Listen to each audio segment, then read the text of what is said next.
us much. Just that Robert, my brother, had got this grant to do some kind of work out there. That's the last we heard. It's not knowing that's the worst.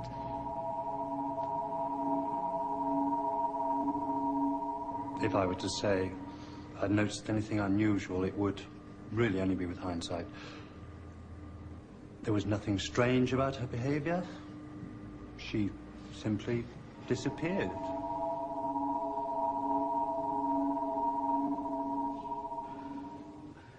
It makes no sense. I mean, how can people just vanish off the face of the earth in this day and age? We've a right to know what's going on.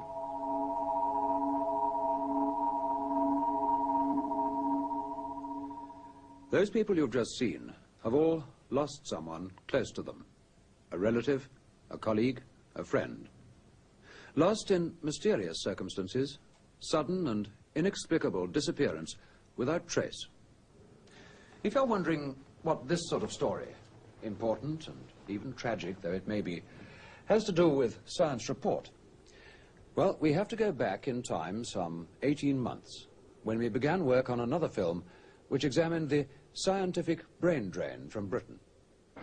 That film was never completed because our inquiries led us into some strange and unexpected byways. And they, in their turn, led uniformly to a blank wall. A blank wall below where I'm standing now at the car park of Terminal 3 of London's Heathrow Airport. We begin this special report with part of that uncompleted film from our reporter, Colin Benson. Dr. Anne Clark, who works in this building, is one of Britain's younger generation of research scientists. Her speciality is solar energy. Like many others in her position, Anne Clark is contemplating joining the brain drain and leaving the country. Well, it's entirely a question of facilities. I mean, look at the mess I'm supposed to work out of. Look at this building. If I and people like me are going to do the job we've been trained to do and are capable of doing, then we must be given the means of doing it.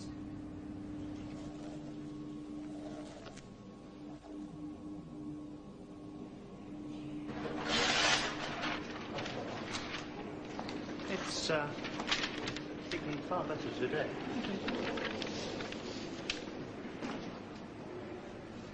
Shortly after this film was taken, Anne Clark made a decision. It was not, however, a decision she felt able to talk about. Anne, they won't let us into the building. They say they've had orders not to. Yes, I know, I'm sorry. Well, can you tell us exactly what's going on? No, I'm sorry, I can't go on with the film. I'm going away. What exactly is happening? I can't say anything. That is the last piece of film we have of Dr. Anne Clark. What was going on brought Anne Clark here to the car park of number 3 terminal, Heathrow Airport. She told friends she was going to New York.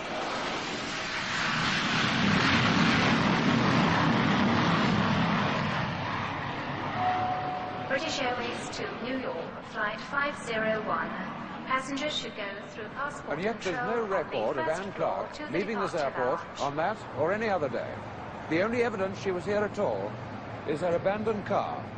Beyond that, nothing.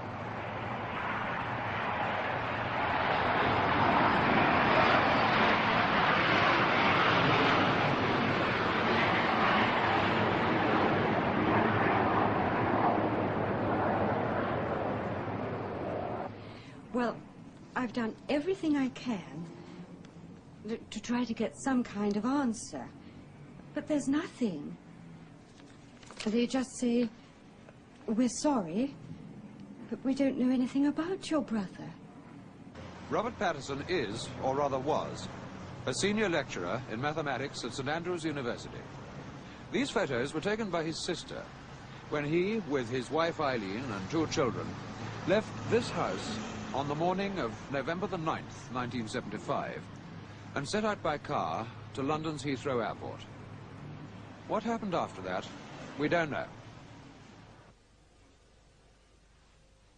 On leaving the Royal Air Force, where he worked in special projects, Brian Pendlebury had told his parents that he was going to work for an electronics firm in Sydney, Australia. He sent photographs of his life out there, and for a time kept in touch by letter. Then there was this friend of hers who was going out there, and we said, why don't you look up O'Brien and give him a surprise? Well, he got there, the address was given him. They never heard of Brian.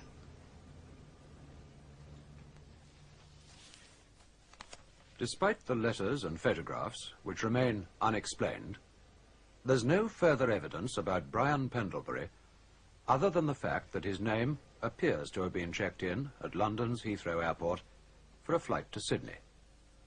That, so far as we can discover, is the last anyone ever saw of him. Anne Clark, Robert Patterson, and Brian Pendlebury. Just 3 of the 400 names compiled for our projected science report, Brain Drain from Britain. From this office, our researchers began checking through every one of them. We were looking for patterns. Who were the people leaving this country? What were their reasons? And what were their feelings about it afterwards? But out of those 400 names, it became apparent that 24 had disappeared without trace. Some alone, others with their families. Where did they go? And why? And indeed, how? What, if anything, was the common factor?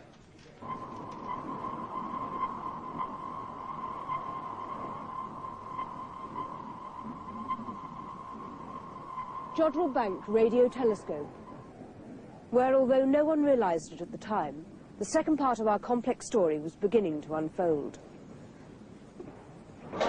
Sir William Ballantyne, distinguished radio astronomer, was setting out on a journey he was never to complete.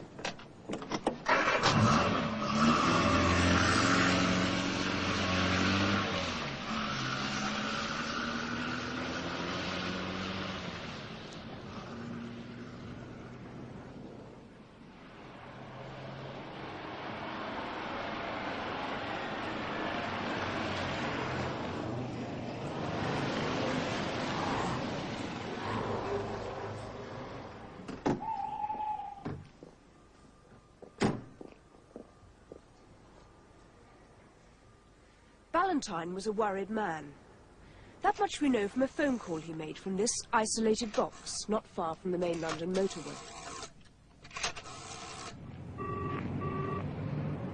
He called an old friend, news agency managing editor John Hendry.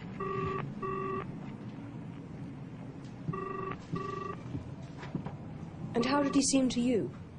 He sounded agitated, which was unusual, because he was a very calm, self-possessed man normally. He said he was driving up to London and wanted to see me later. I said, fine. And he also asked if I'd received a package, which he'd posted the day before. I said I had. It contained this spool of tape, which he told me to keep under lock and key till he arrived. Well, I waited. And, of course, next morning I heard about the accident. These photographs of the crash were taken by an agency cameraman. Despite considerable news coverage, only one photo was made available to the national press and television.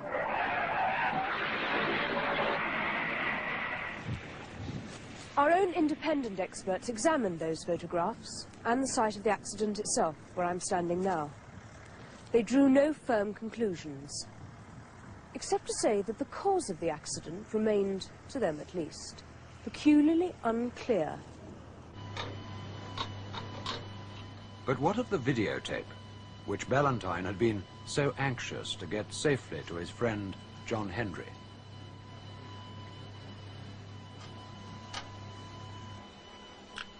Apparently nothing. No picture, just the ceaseless noise of space. No different from countless other tapes in the archives of radio astronomy. There was, we were assured, no solution here to the mysteriously violent death of Sir William Ballantyne. But what it meant? What was the piece of vital information Sir William Ballantyne had deciphered from this apparently random cacophony? That was something we'd have to wait much longer to find out.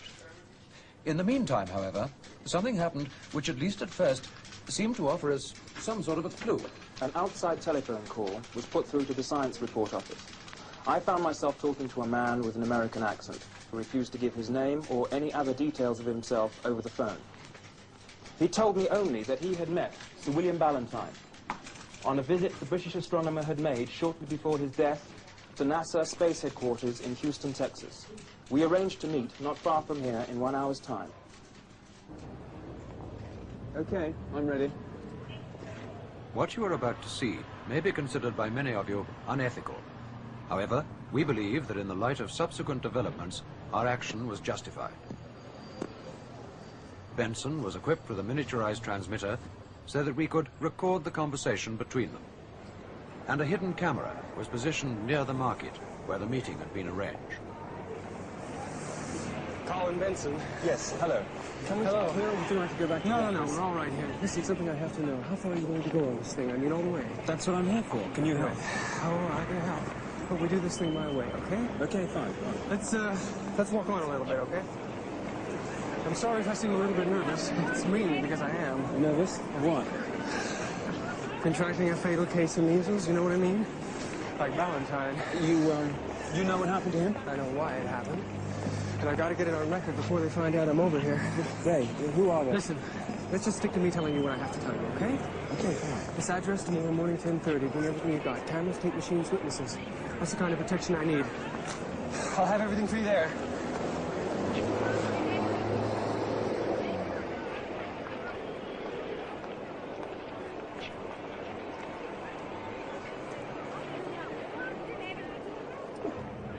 Colin Benson arrived at the address he was given shortly before 10:30 the next day. That's it. Together with a full camera crew. Okay, drive in. Okay, sound? Yep, got it.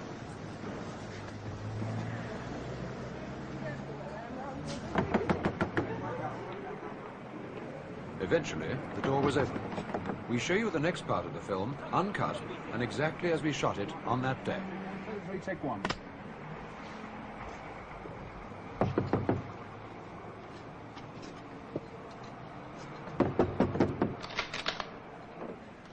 Who is it? Anglia Television. Science report. Who? This is number 88, isn't it? Yeah, 88. We're here with the television crew to see a Mr... Is there an American... You mean Harry? That's it. Can we come in, please?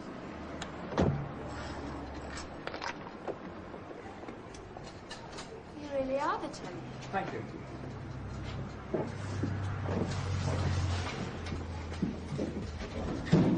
I don't know what this is all about, but you're not going to get much out of Harry right now. Come on, lads.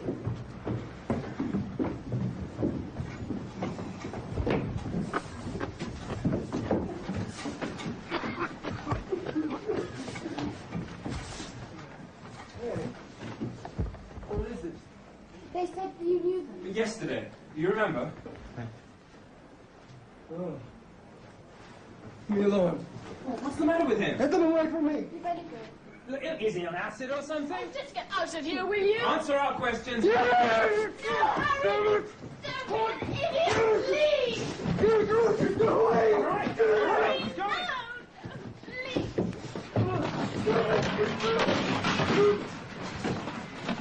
All right, we're going, okay? Hey. It was the last we saw of the mysterious young American. Despite returning with the police barely half an hour later, who kept watch on this house for several days, we found no one. Elsewhere, however, more pieces of this strange pattern continued to fit into place.